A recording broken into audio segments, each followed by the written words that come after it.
நமஸ்தே. இன்னைக்கு நம்ம பகவத்கீதாவில் 2வது அத்தியாயமான சாங்கிய யோகத்தை படிக்க ஆரம்பிப்போம். முதல் ஸ்லோகம்.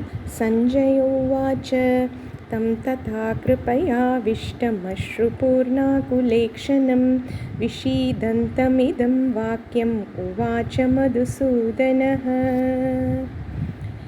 மதுசூதனः அதாவது கிருஷ்ணர் அர்ஜுனனை பார்த்து வாக்கியம் சொன்னார். உவாச்ச அப்படின்னா சொன்னார் அப்படின்னு அர்த்தம்.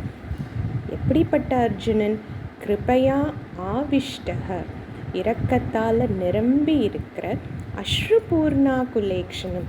அஸ்ரு அப்படின்னா கண்ணீர் அப்படின்னு அர்த்தம். கண்களெல்லாம் கண்ணீரால் நிரம்பி இருக்கான். அண்ட் ஒரு விதமான கன்ஃபியூஷன் கண்களில் இருக்குது. விஷீதந்தம் அது மட்டும் இல்லை, அவன் சோகம் நிறைஞ்சிருக்கான். அப்படிப்பட்ட அவனை நோக்கி மதுசூதனக வாக்கியம் உவாச்ச வாக்கியத்தை சொன்னான். சரி, கிருஷ்ணருக்கு ஏன் மதுசூதனக அப்படின்னு பேர் வந்துச்சு? பிரளய காலத்தில் விஷ்ணு யோக நித்ரையில் இருக்கிறதா நம்ம கேள்விப்பட்டிருக்கோம். யோக நித்ரையில் இருக்கிற விஷ்ணுவோட காதில் அழுக்கில் இருந்து 2 அசுரர்கள் உருவானாங்க. அவர்களோட பெயர் மது, கைட்டப. இந்த மதுவும் கைட்டபனும் 2 அசுரர்கள்.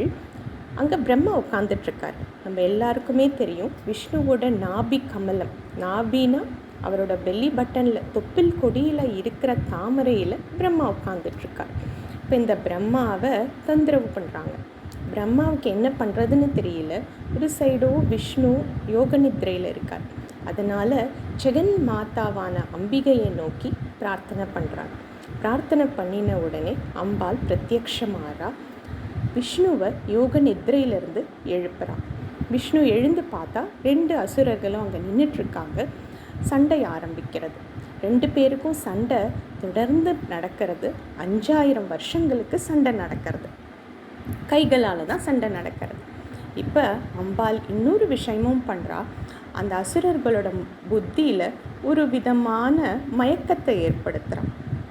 அதனால் அந்த அசுரர்கள் ஒரு விதமான கர்வத்தோட விஷ்ணுவை பார்த்து கேட்குறாங்க, எங்ககிட்ட இருந்து ஏதாவது வரம் கேள், நாங்கள் தரோம் அப்படின்னு சொல்ல விஷ்ணு என்ன சொல்கிறார்?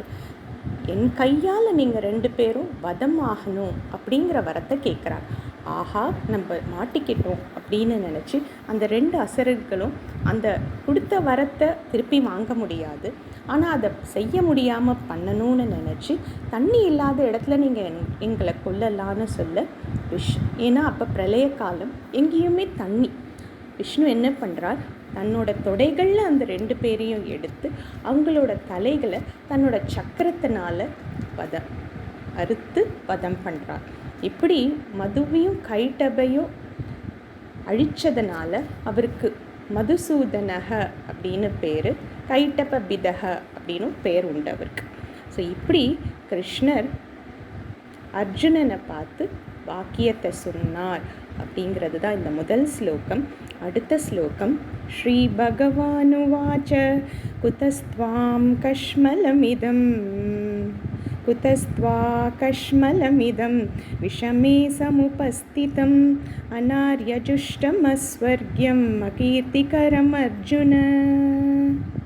எடுத்த உடனே கிருஷ்ணர் திட்ட ஆரம்பிக்கிறார். எப்படி திட்டுறாரு? குதஸ்த்வா கஷ்மலமிதம். கஷ்மலம் அப்படின்னா ஒரு விதமான சோர்வு, ஒரு விதமான வீக்னஸ். இந்த சோர்வு உனக்கு எங்கேருந்து வந்துச்சு? குத்தக அப்படின்னா எங்கேருந்து வந்துச்சு? எந்த அன்வெல்கம். இது இந்த சமயத்தில் ஏற்படக்கூடாது. விஷமேனா கஷ்டகாலம். இந்த கஷ்ட காலத்தில் எங்கிருந்து உனக்கு இந்த சோர்வு ஏற்பட்டது? இது எப்படிப்பட்ட சோர்வு? அநார்ய ஜுஷ்டம். It is not fit. யாருக்கு? உயர்ந்த மனுஷனுக்கு இது ஏற்றதல்ல. It is not fit for a respectable person. அஸ்வர்கியம், உனக்கு ஸ்வர்க்கத்தை கொடுக்காதது. அகீர்த்திகரம், கெட்ட பெயர் ஏற்படுத்தும். இப்படிப்பட்ட இந்த சோர்வு கஷ்ட காலத்தில் எங்கிருந்து உனக்கு வந்துச்சு அப்படின்னு பகவான் திட்ட ஆரம்பிக்கிறார். இதுக்கப்புறமும் அடுத்த ஸ்லோகத்திலையும் திட்ட போகிறார். அதை நாளைக்கு பார்ப்போம். தன்யவாதக.